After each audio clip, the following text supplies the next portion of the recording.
I really love spring, and I always have, even when I was a kid. Spring usually means baseball season here, and I was an avid baseball player in my youth. Now that I'm a parent, I'm thrilled that my son loves baseball as well. He's at the age where he plays Little League, and it's honestly great. At this level, the kids just have fun and are competitive, but it's a great form for teaching and instructing the children, not just in sports, but also life. In my son's second year in Little League, I decided to coach the team since they were desperate for coaches. What a great and rewarding experience. At the risk of sounding selfish, my job was even easier because my son had unfortunately broken his arm right before the season, so I didn't have to worry about being one of those coaches who plays his kid more than the other kids, you know? Not that I would ever do that, but after playing sports my whole life, a lot of parents unfortunately perceive things that way. Practices started right at the beginning of March. Even though it was still wet and muddy outside, I was able to secure a gym for us to start practicing in. We would do basic drills and just get ourselves in the groove of playing baseball again. One of the kids on my team was a quiet kid named Randall. Such a sweet kid, but clearly didn't love baseball. Every practice he would ask to go sit down. He loved giving all the kids on the team water. I had a few chats with Randall to see if he wanted to play and told him that he didn't have to if he didn't want to. He always seemed so nervous every time we had this conversation, like he was going to get yelled at, and he would just say, "No, it's okay, I want to be here." So as long as he wanted to be a part of the team, I made sure that he felt comfortable. I would do everything I could to get him into the drills and participate, but he just wanted to cheer from the sidelines, and if that's what made him happy, I let him be a team manager of sorts. When we started to practice in the field, I had a sit-down meeting with his mother. I just wanted her to be aware of Randall's level of participation and how he felt. It seemed like she understood, but she also seemed a bit off for some reason.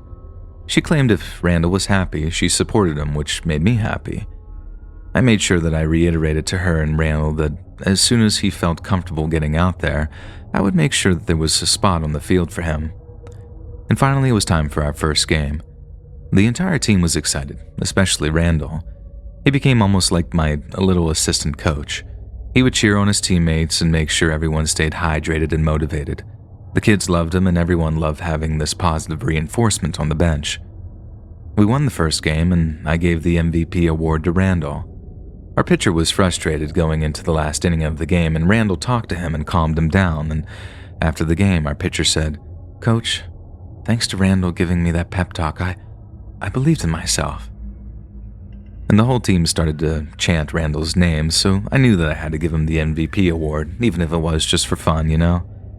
We talked for a little bit, and then I told the kids that I would see them at the next practice.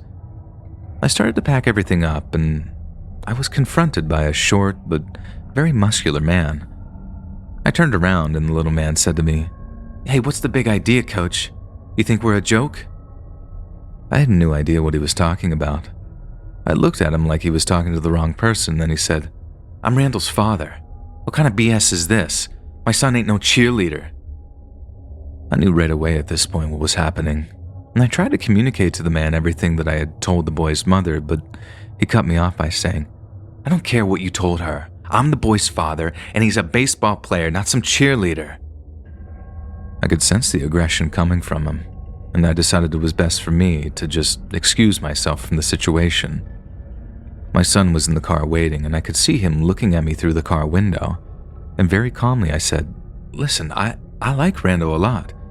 If you want to have a conversation about this, call me and we'll set up a meeting, okay? I mean, I don't want to talk about this now when you're clearly upset, and my son's in the car."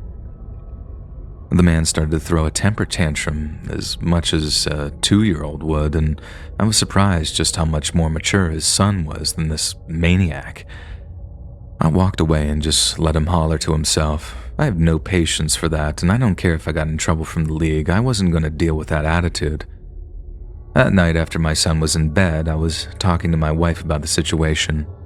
We talked about just how sad it was for Randall since he's such a sweet kid and he had such an arrogant father. There's nothing worse than those parents that force their kids to play sports or do things that they don't want to do. When we were getting ready for bed, there was a knock on the door, and we both looked at each other with confusion.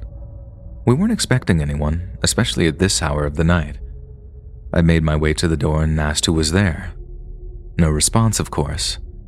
It then dawned on me that I have one of those Ring cameras, and I always forget about it. I pulled up the camera feed, and it was Randall's father, just standing there. I told him to get off my property before I called the police, and he just stood there. After a few seconds, I thought that he was leaving, but instead, he went back to his car and grabbed a baseball bat, a smaller one you would use for Little League, and made his way back to the door and knocked again. With my family inside, I wasn't taking any chances, so I called the police.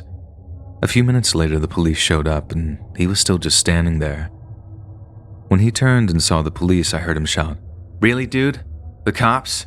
You can't just handle this man to man?"